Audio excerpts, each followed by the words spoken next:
இயேசு, சரியாய் சொன்னீர், அப்படியே செய்யும், அப்பொழுது வாழ்வீர் என்றார். ஆண்டவரின் அருள்வாக்கு. கிறிஸ்துவே, உமக்கு புகழ்.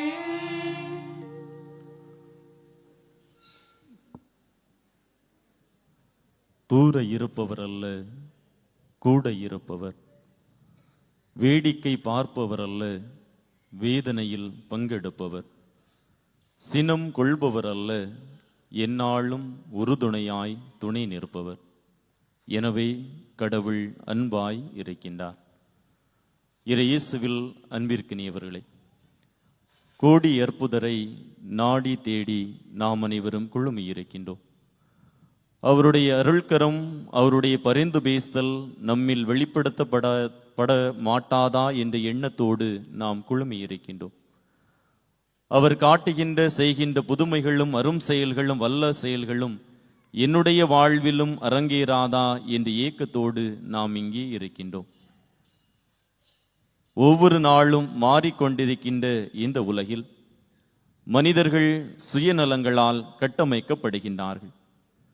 முற்றும் துறந்த ஞானிகள் முதல் துறவியர் முதல் இல்லறவாசிகள் வரை ஒவ்வொரு மனிதர்களும் ஏதோ ஒரு நிலையில் நான் தான் என்ற ஒரு எண்ணத்தில், மன ஓட்டத்தில் வாழ்ந்து கொண்டிருக்கின்றோம், பயணித்து கொண்டிருக்கின்றோம்.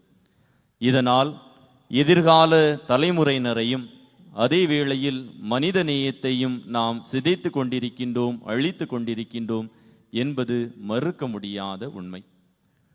நான் மட்டும் வாழ்ந்தால் போதும், என்னுடைய குடும்பம் மட்டும் வாழ்ந்தால் போதும் என்ற ஒரு எண்ண ஓட்டத்தில் அடுத்தவருக்கு என்ன கேடு வந்தால் எனக்கென்ன என்ற மனப்போக்கில் வாழ்கின்ற மனிதர்கள் நம்மில் ஏராளம் இருந்து கொண்டுதான் இருக்கின்றார்கள். அன்பு என்பது வெறும் உதட்டளவில் மட்டுமே என்னும் வார்த்தைகளை மட்டுமே வாழ்வில் எடுத்து இயம்புவர்களாகவே நாம் ஒவ்வொருவரும் இருந்து கொண்டிருக்கின்றோம் என்பதும் மறுப்பதற்கு அல்ல. எல்லா சமயங்களும் அன்பை பற்றி அதிகமாக போதித்தாலும் இந்த பகை அன்பானது ஒவ்வொரு நொடி பொழுதும் உருவாகி கொண்டேதான் இருக்கின்றது. அதே வேளையில் பகைமையும் வளர்ந்து கொண்டுதான் இருந்து கொண்டிருக்கின்றது என்பதும் நாம் மறுப்பதற்கு இல்லை. ஏதோ ஒரு நிலையில், ஏதோ ஒரு வகையில் நாம் சார்ந்திருக்கின்ற சமயங்களும் பகை அன்பை வளர்த்து கொண்டுதான் இருக்கின்றன. அது அதிகாரத்தினால் இருக்கலாம், அல்லது சாதியினால் இருக்கலாம், அல்லது தொழில் ரீதியாக இருக்கலாம், அல்லது செல்வத்தால் இருக்கலாம், அல்லது கல்வியால் இருக்கலாம்.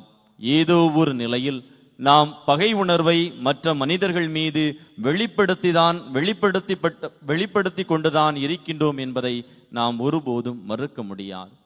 ஒருவேளை நாம் இயல்பாக வெளிப்படுத்தலாம், நான் என் மீது அன்பு கூறுவது போல அடுத்த மனிதரையும் எனக்கு அடுத்திருப்பவரையும் நான் அன்பு செய்து கொண்டுதான் இருக்கின்றேன் என்று இயல்பாக வார்த்தை வடிவில் நாம் வெளிப்படுத்தலாம். ஆனால் அனுபவ ரீதியாக, அனுபவமாக அது வெளிப்படுகின்ற போது ஏதோ ஒரு நிலையில் ஒவ்வொரு மனிதர்களையும், நம்மோடு வாழ்கின்ற மனிதர்களை கூட நாம் அடக்கி ஆண்டு கொண்டுதான் இருக்கின்றோம் என்பதை நாம் ஒவ்வொருவரும் சிந்தித்து பார்க்க வேண்டும், உணர்ந்து பார்க்க வேண்டும். இச்சூழலில்தான் கடவுள் அன்பாய் இருக்கின்றார்.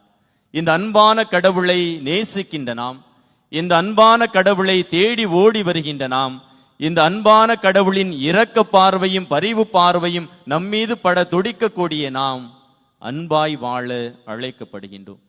புனித அந்தோனியாரை நாடி தேடி ஓடி வருகின்ற நாம், அவருடைய பரிந்து பேசுதலால் என்னுடைய குடும்பம் நலமாக வாழாதா என்று ஏக்கத்தோடு ஓடி வருகின்ற நாம் நம்முடைய அன்பை எவ்வாறு வெளிப்படுத்தவிருக்கின்றோம்? நாம் எவ்வாறு நம்முடைய வாழ்வில் அன்பின் மனிதர்களாக வாழ்ந்து கொண்டிருக்கின்றோம் என சிந்திக்கின்ற போது, புனித அந்தோனியாரின் வாழ்வை நாம் முழுமையாக பார்க்கின்ற போது கடவுளை அவர் முழுமையாக நேசித்தார், ஆழமாக நேசித்தார். தன்னுடைய வாழ்வின் ஒவ்வொரு நொடி பொழுதும் தனக்கு கிடைக்கக்கூடிய வாய்ப்புகள் அனைத்திலும் கடவுளை முன்னிலைப்படுத்தியவராக, கடவுளின் இறை திட்டம் என்னவென்பதை அறிந்தவர்களாக அதன் அடிப்படையில் தன்னுடைய வாழ்வை மாற்றி அமைப்பவராகவே புனித அந்தோனியார் வாழ்ந்து வந்தார், இருந்தார் என்பதை அவருடைய வாழ்வு சரித்திரம் மிக தெளிவாக நமக்கு சுட்டி காட்டுகின்றது. எனவேதான் அடுத்தவர் மீது அன்பு காட்டக்கூடிய பண்பு நலனானது, நற்பண்பானது அவரில் மிளிர்ந்து காணப்பட்டது. எனவேதான் தன்னை நாடி வந்த மனிதர்களை, தன்னை நோக்கி வந்த மனிதர்களை அரும் செயல்களால், அற்புதங்களால் அவர் மகிமைப்படுத்தினார் என்றால், அவருடைய வாழ்வில் நிறைவை கொடுத்தார் என்றால், அவருடைய வாழ்வை மகிழ்ச்சியால் அவர் மாற்றினார் என்றால், அவர் கடவுள் மீது கொண்டிருந்த அந்த ஆழமான நம்பிக்கை, கடவுளின் அன்பை அவர் சுவைத்ததன் காரணமாகவே. நாம் இறை அன்பை முழுமையாக சுவைக்கின்றோமா என சிந்தித்து பார்ப்போம். ஏழைகள்பால் அக்கறை கொண்டவராக புனித அந்தோனியார் வாழ்ந்தார் என்றால், அவர்களுக்காக நீதிக்கான குரலை அவர் எழுப்பினார் என்றால், அவர் கடவுள் மீது அன்பு கொண்டிருந்தார் என்பதை வெளிப்படுத்துவதன் காரணமாகவே. கடவுள் அன்பாய் இருக்கின்றார் என்பதை புனித அந்தோனியார் தன்னுடைய வாழ்வில் முழுமையாக அனுபவித்தார். அந்த அனுபவத்தை நாம் கொண்டு வாழ்கின்றோமா என சிந்தித்து பார்ப்போம். இன்றைய முதல் வாசகத்தை பார்க்கின்ற போது கடவுளின் அன்பு எப்படிப்பட்டதாக இருக்கின்றது என்பதை மிக தெளிவாக விடுதலை பயண புத்தகம் குறிப்பிட்டு காட்டுகின்றது. மக்களின் அழுகுரலை கண்ட ஆண்டவர் அவர்களை கண்ணோக்குகின்றார். தன்னுடைய பேரன்பால் அவர்களை ஏற்றுக்கொள்கின்றார். தன்னுடைய இரக்கப் பெருக்கால் அவர்களை பாதுகாக்கின்றார். அவர்கள் மீது பரிவு கொள்கின்றார். எனவே விடுதலைக்கான வேட்கையை உருவாக்குவதற்கான சூழலை அவர் மேற்கொண்டார் என்பதை விடுதலை பயண புத்தகம் மிக தெளிவாக சுட்டி காட்டுகிறது.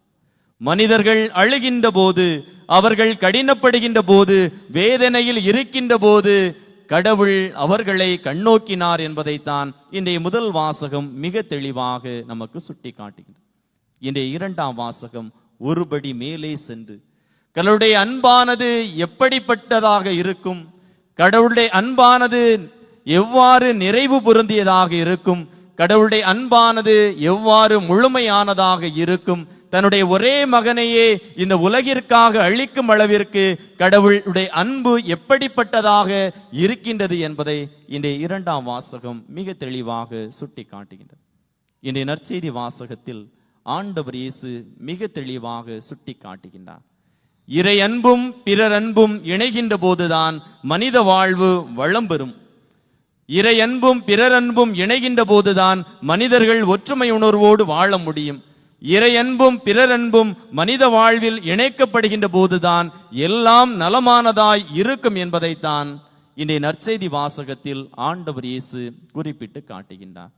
நாம் இறைவன் மீது அன்பு கொள்கின்றோம். அதே வேளையில் நம்மோடு வாழ்கின்ற அடுத்த மனிதர்கள் மீது அன்பு செலுத்தக்கூடிய அந்த ஆற்றல், அந்த ஆர்வம், அந்த பக்குவம் நமக்கு இருக்கின்றதா என சிந்தித்து பார்ப்போம். தேவைக்காக மட்டுமல்ல, இவரை அன்பு செய்தால் இது என்னுடைய வாழ்வில் நிறைவேறும் என்பதற்காக அல்ல.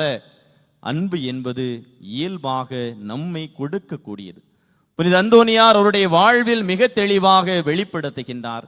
கடவுள் உனக்கு கொடுக்க அந்த கரங்களும், கடவுள் உனக்கு கொடுத்த அந்த கால்களும் உன்னுடைய தேவையை நிறைவேற்றுவதற்காக அல்ல, மாறாக உன்னோடு வாழ்கின்ற மனிதர்கள் துன்பப்படுகின்ற போது அவர்களோடு உடன் பயணிக்க, அவர்களுக்கு கரங்களை நீட்ட என்று வெளிப்படுத்துகின்றார். அன்பு என்பது நாம் துன்பப்படுகின்ற மனிதர்களை கண்ணோக்குவதற்காக அல்ல, மாறாக அவர்களுக்காக நம்மையே முழுமையாக வழங்குவதுதான் அன்பு என்பதை அவர் தன்னுடைய வாழ்வால் எடுத்து எம்பிவிட்டு சென்றிருக்கின்றார்.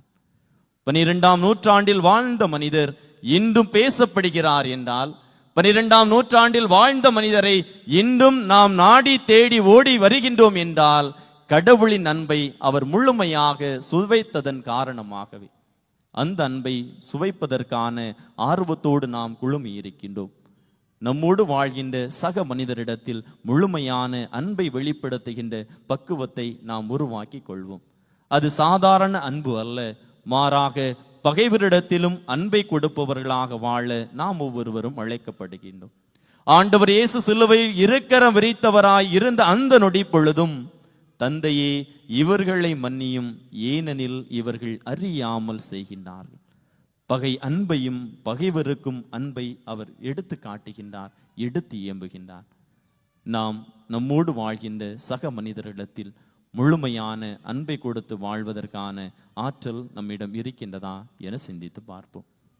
இயேசுவில் அன்பிற்கினியவர்களே, எதை கொண்டு வந்தோம், எதை கொண்டு செல்வதற்காக? அன்பு புனிதமானது, அது கலப்படமற்றது. அன்பு மனித வாழ்வை ஆட்கொள்ள வல்லது. அன்பு மனித வாழ்வில் ஒளி ஊட்ட வல்லது. அன்பு மனித வாழ்வில் எந்நாளும் ஒற்றுமையை வளர்க்க வல்லது. அன்பு மனித வாழ்வை வளப்படுத்துவது. அன்பு மனிதனாக நல்லுள்ளத்தோடு வாழ்வதற்கான ஆற்றலை கொடுக்க வல்லது. அந்த அன்பை நம்முடைய இதயத்தில் ஏந்தியவர்களாய் இறை அன்பை சுவைக்க துடிக்கின்ற நாம் பிறர் அன்பில் நம்முடைய வாழ்வை கொடுக்கின்ற போது புனித அந்தோனியாருடைய அருள் ஆசீர், புனித அந்தோனியாருடைய பரிந்து பேசுதல் நம்மையும் நம்முடைய குடும்பங்களையும் ஆட்கொள்ளும் என்ற நம்பிக்கையோடு தொடர்ந்து இத்திருப்பலியில் நாம் அனைவரும் இணைந்து வேண்டுவோம்.